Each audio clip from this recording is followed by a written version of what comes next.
yang outputnya depends, yang outputnya bergantung tidak hanya dari current input, tapi juga dari kondisi sebelumnya. Kondisi sebelumnya dari apa? Kondisi sebelumnya dari input dan output. Dan perbedaan mendasar antara latch dan flip-flop adalah latch tidak harus selalu memiliki clock signal, sedangkan flip-flop harus selalu memiliki clock signal. Gitu. Dan flip-flop clock signalnya harus bisa jadi synchronous clock ataupun asynchronous clock. Kalau asynchronous clock, dia akan bernilai yang tadi, harus ada pemaksaan output. Dia lebih memiliki manfaat. Karena ketika powernya on ataupun powernya off, nanti kita masih bisa meretain data yang ada pada pemrosesan. Begitu, dan ini adalah analisa dari clock yang ada di rangkaian sekuensial. Analisa yang ada pada rangkaian sekuensial dapat didapatkan dari suatu tabel dan diagram dari time sequence, dari urutan waktu yang ada pada input, output, dan internal states. Dan kita bisa juga menuliskan aljabar booleannya dari rangkaian sekuensial ini. Dan ekspresi aljabar booleannya nanti harus dapat merepresentasikan waktu sequence-nya, baik itu secara direct ataupun secara tidak direct. Artinya apa? Directly or indirectly, ya inputnya tadi, clock-nya langsung dimasukkan ke D, atau harus diolah dulu, dan dimasukkannya di output dari rangkaian flip-flopnya tadi. Dan ini adalah state equation. Jadi apa itu state equation? Jadi sebelumnya kita harus tahu dulu bagaimana sih cara kita menganalisa clock dari rangkaian sekuensial. Dan tadi outputnya itu sangat bergantung dari persamaan state-nya, persamaan status dari output yang ada di latch ataupun di flip-flop. State equation itu sendiri kalau kita lihat sebenarnya adalah suatu aljabar boolean yang dimana aljabar booleannya bisa merepresentasikan bahwa state setelah ini nih diolah dari state sebelumnya dan input sebelumnya. Oh, sorry. Oh ya benar, begitu ya. Karena ini next state, jadi kita ngomonginnya ini kayak time travel ya.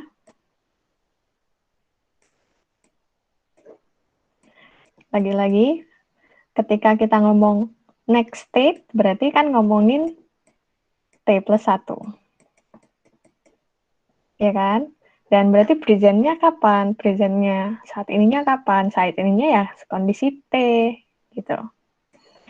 Dan kita tahu bahwa state equation-nya, persamaan status itu harus dapat merepresentasikan bahwa output yang di sini, output yang di next state itu berdasarkan present state. Begitu. Dan persamaan state ini bisa jadi terdiri dari dua buah D flip-flop yang inputnya jadinya ada dua, input A dan B ataupun input X dan output Y. Gitu. Nah, ini kira-kiranya contoh dari rangkaian sekuensial. Inputnya bisa jadi satu, outputnya tapi bisa jadi dua. Jadi ini sebenarnya ya contoh ini nih bisa kita kembangkan sendiri ya, berdasarkan kita maunya bikin apa dan untuk apa gitu. Yang penting kita harus tahu bahwa rangkaian dasar dari D flip-flop itu apa, rangkaian dasar dari JK flip-flop itu apa, rangkaian dasar dari latch SR itu apa gitu ya. Dan tentu desainnya itu tergantung dari pengaplikasian.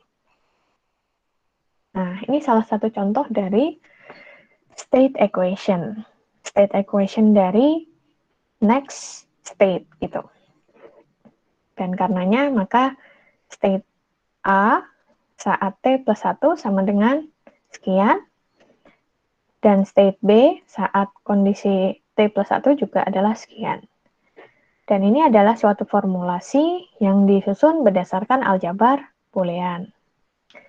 Dan state equation itu harus bisa merepresentasikan kondisi dari flip-flop ini, gitu ya. Kondisi status dari flip-flop. Kondisinya apa ya? Antara set atau reset, antara change atau no change, seperti itu. Dan the left side of the equation with t plus 1 here, kondisi yang ini adalah ini. Merepresentasikan status dari state setelah ini. Dan kondisinya ini berdasarkan sebuah clock.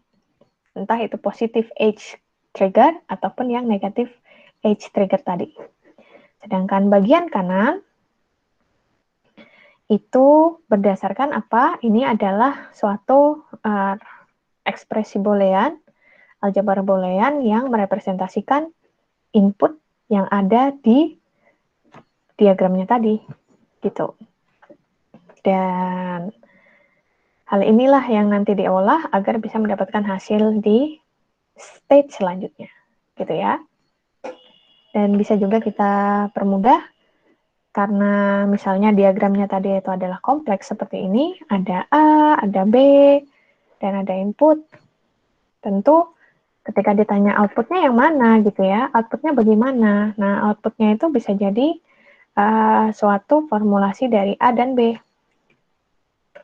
Dan bisa kita formulasikan sebagai berikut gitu. Jadi ini bergantung kembali lagi bagaimana gambar diagramnya gitu.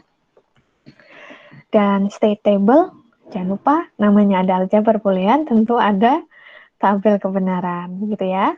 Sehingga ini ada tabel kebenaran dari state yang menjadi output si JK flip-flop ataupun output dari latch. Nah, bagaimana cara kita membuat state table? Cara membuatnya tentu kita perhatikan time sequence of input. Intinya apa? Inputnya bukan lagi hanya input saat ini. Kalau yang ini, ketika ini rangkaian kombinasional, kita harus perhatikan bahwa di rangkaian sekuensial yang diolah adalah next state-nya. Baru kita bisa dapatkan output-nya. Sehingga di sini tentu state table-nya harus berisi kondisi A dan B di saat next state, dan kondisi A dan B di saat state min 1, gitu ya, atau present state. Dan juga jangan lupa inputnya apa, begitu. Itu ya, jadi truth table-nya ataupun state table kita sebut di sini harus bisa merepresentasikan A, B, X saat T, dan A, B, Y ini saat T plus 1. Begitu. Dan ini salah satu contoh lainnya juga ketika membuat state table, ada kondisi present-nya dan ada kondisi next-nya. Baru deh keluar kondisi output-nya. Begitu. Dan ini tentu tergantung tadi gambar diagramnya seperti apa. Begitu ya. Jadi perlu diperhatikan seperti itu caranya. Dan state diagram ini bisa dikoneksikan dengan kondisi diagram Muli ataupun satunya apa tadi? Kalau nggak salah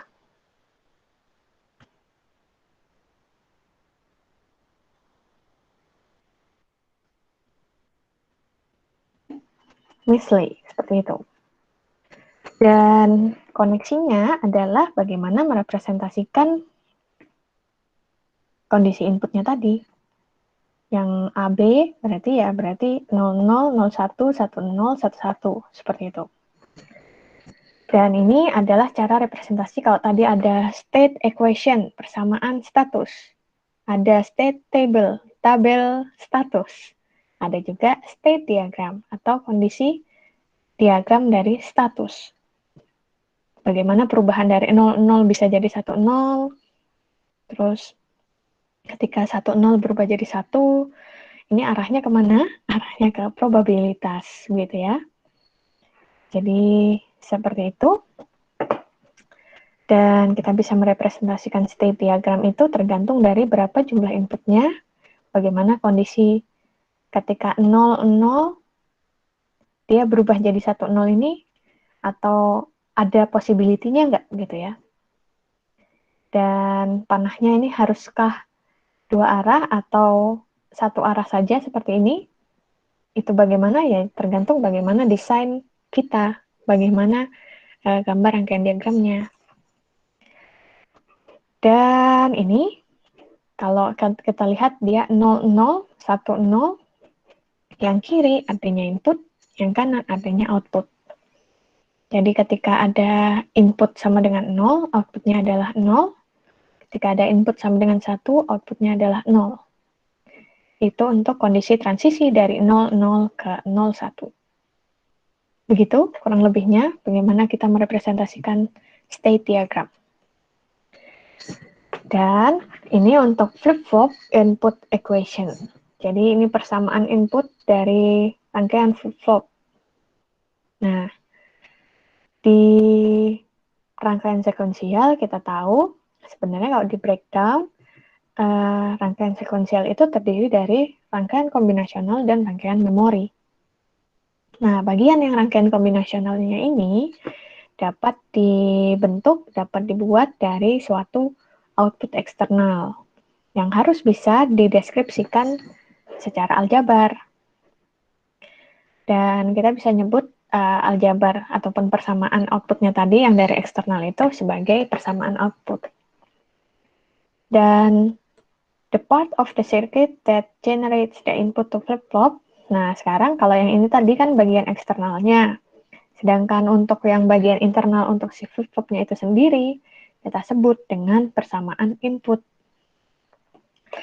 Dan rangkaian sekuensial itu terdiri dari, nih, untuk contoh ini gitu ya, rangkaian sekuensialnya terdiri dari 2 flip-flop yang outputnya A, B, dan input X, baru menghasilkan output Y. Jangan bingung. Dan di sini kalau kita lihat ketika ada rangkaian sekuensial yang terdiri dari 2 D flip-flop A dan B, terus ada input X, baru keluar output Y, berarti ada satu input D, ya kan, satu input D, nanti akan keluar 2 input A dan B, tapi ingat, karena flip-flop selain A, keluarnya juga outputnya adalah A komplement dan B komplement. Terus dari ini, baru diolah bersamaan dengan input X, baru bisa menghasilkan satu buah output Y. Gitu ya. Jadi, dari suatu rangkaian yang terdiri dari kondisi seperti ini, bagaimana kita merumuskan aljabar booleannya?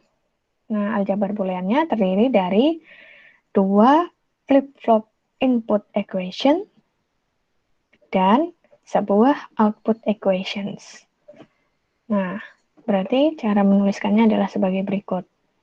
dA sama dengan AX plus BX, dB, dan baru dapat outputnya.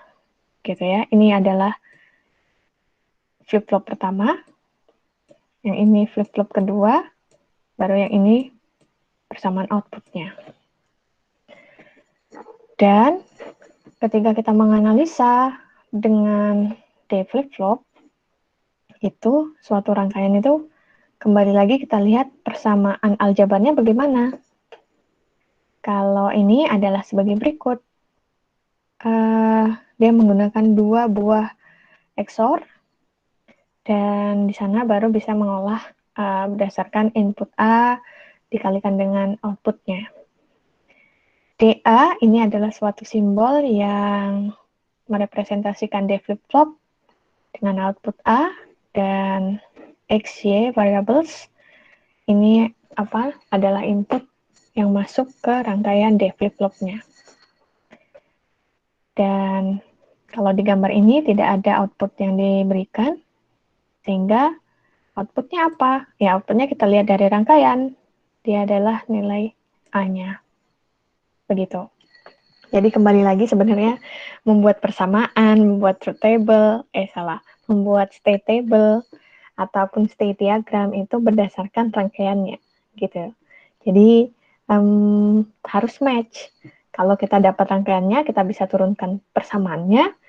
Demikian pula ketika kita lihat persamaannya, kita harus bisa menurunkan kalau mau menggambar wiring diagramnya ataupun diagram circuit diagramnya bagaimana. Nah, itu adalah kompetensi yang harus kita dapatkan.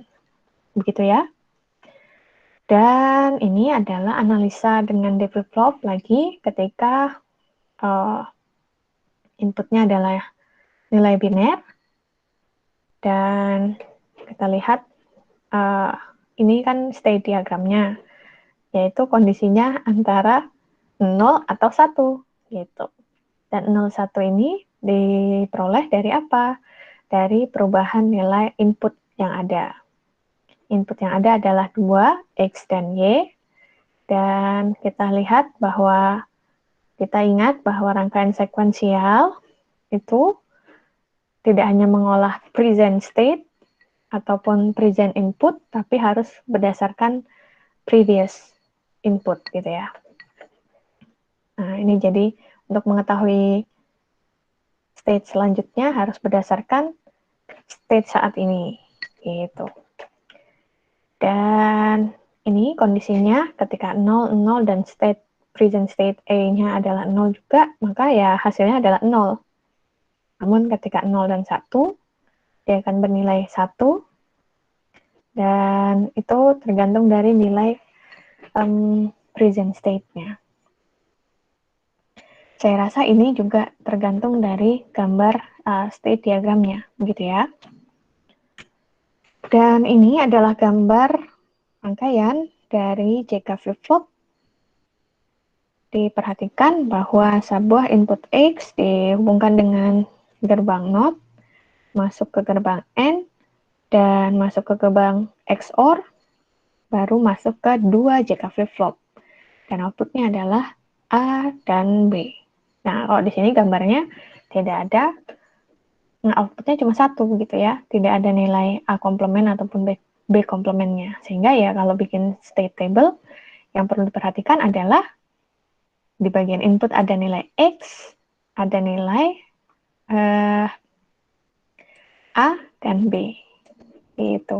Tapi kalau X, A, dan B ini begitu susah untuk mengilustrasikannya, tentu kita bisa buat partisi. Output dari ini apa? Terus ini lagi.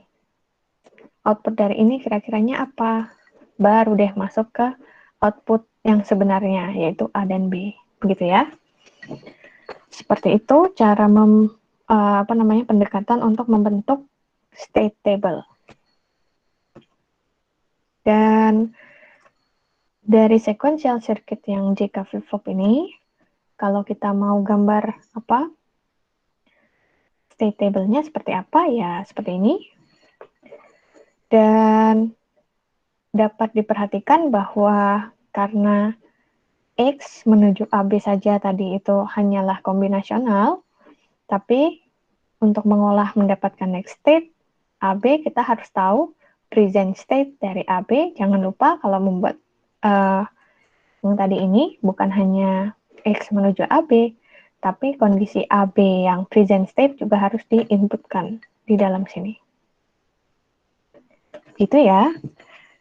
Dan ini untuk persamaannya.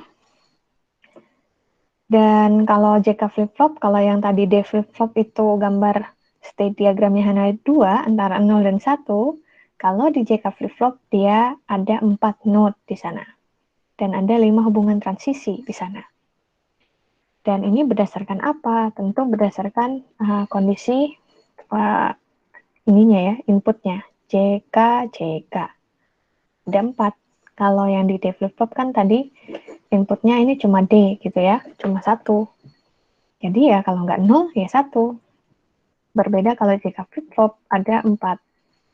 Sehingga kondisinya jadi seperti ini state diagramnya. Dan Bagaimana dengan T flip-flop?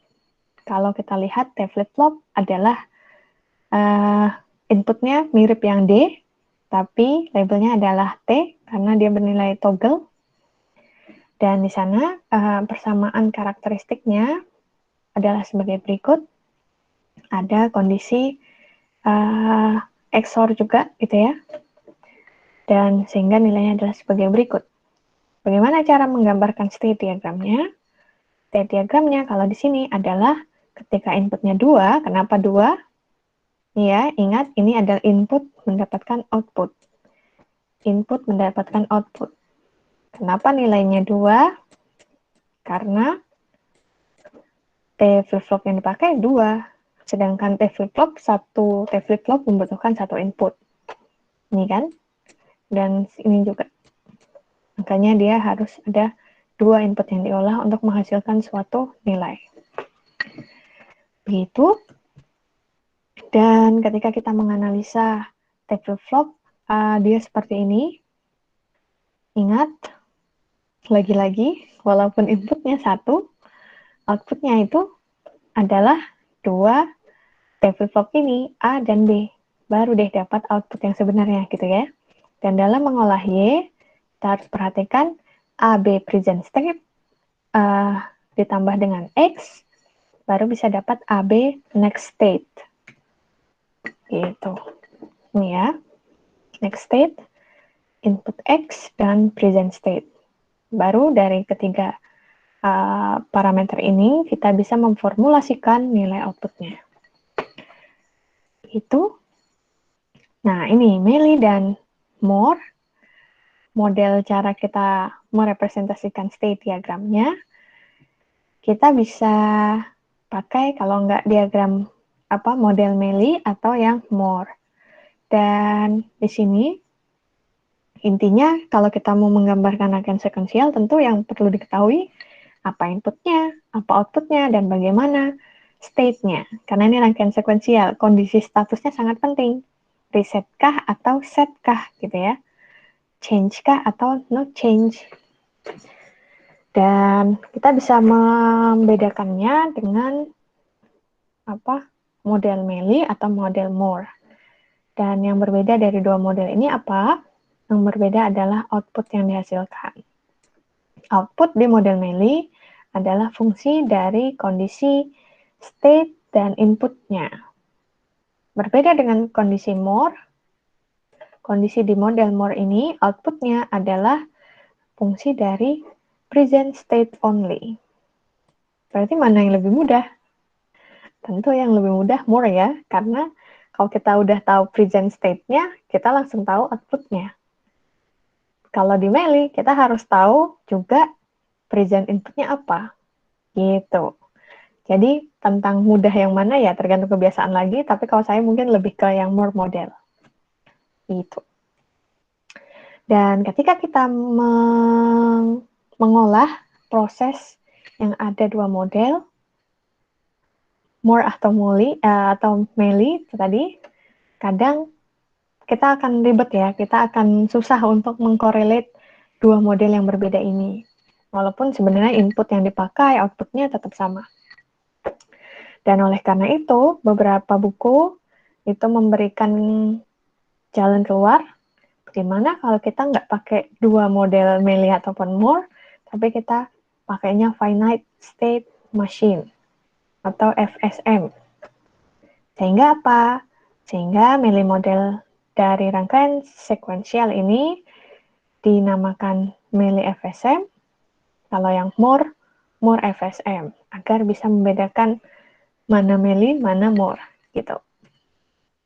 Dan ada lagi, agar mempermudah, kita juga menggunakan bahasa yang dapat diterima oleh lebih mudah dipahami gitu. Dengan apa yang namanya HDL, Hardware Description Language. Nih ya, HDL. Dan HDL ini dapat memodelkan juga combinational circuit yang bisa dipelajari lebih lanjut, ataupun di sini untuk memodelkan rangkaian sekuensial yang bisa jadi kalau nggak rangkaian flip-flop ya rangkaian satunya gitu ya, latch, seperti itu.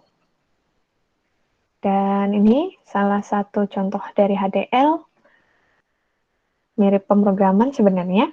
Ya namanya juga hardware description language gitu ya, bahasa pemrogramannya. Dan yang penting apa? Yang penting bagaimana menyimpan statusnya tadi kan? Berarti ada kondisi reference di sana, yaitu initial condition-nya apa, dan kemudian prosesnya. Dan prosesnya ini kalau di HDL dia pakai proses yang always. Dan jangan lupa kalau memprogram karena rangkaian sekuensial butuh clock, tentu clock harus diinisialisasikan. Dan clock-nya ini berapa kali naik turun itu juga menentukan jumlah repeat yang ada di sini. Begitu. Dan apa yang terjadi ketika ketika clock-nya selesai gitu ya, itu juga bisa kita definisikan di sini. Jadi ini seperti bahasa pemrograman biasa. Saya rasa mungkin itu yang bisa saya sampaikan, dan ini contoh flip-flop ataupun latch kalau dibentuk dengan HDL. Dan yang penting adalah kalau pemrograman ya mana input, bagaimana prosesnya, ya pakai persamaan aljabar tadi, aljabar booleannya, dan kita bisa dapatkan output dengan gampang. Ini untuk di flip-flop seperti ini. Kalau yang bawah ini kalau ada asynchronous reset di sana, tentu yang harus diinisialisasikan inputnya tidak hanya D dan clock, tapi ada reset. Dan ini bagaimana dia bereaksi ketika age yang terdeteksi itu positif age atau negatif age. Gitu. Dan ini kalau T flip-flop, dan ini kalau jika flip-flop.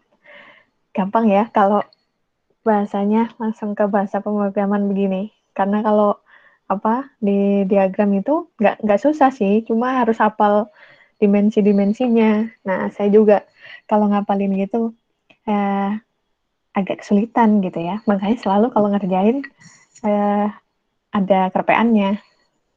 Dan saya rasa kalau daring ini enaknya adalah ketika kalian ngerjain UTS, ngerjain UAS, semuanya otomatis kayak open book ya jadinya. Karena walaupun open kamera kan saya tidak lihat kamu sudah buka apa di sana, ya enggak? Dan saya rasa ya tidak apa-apa. Sama-sama tahu lah ya, gitu. Yang penting mengerjakannya kan integritasnya, kejujurannya adalah Anda mengerjakan sendiri. Tergantung apa yang kalian buka ya, itu urusan Anda, gitu. Gitu kira-kiranya untuk flip-flop dan latch. Saya rasa kalau modelnya HDL gini gampang dipahami.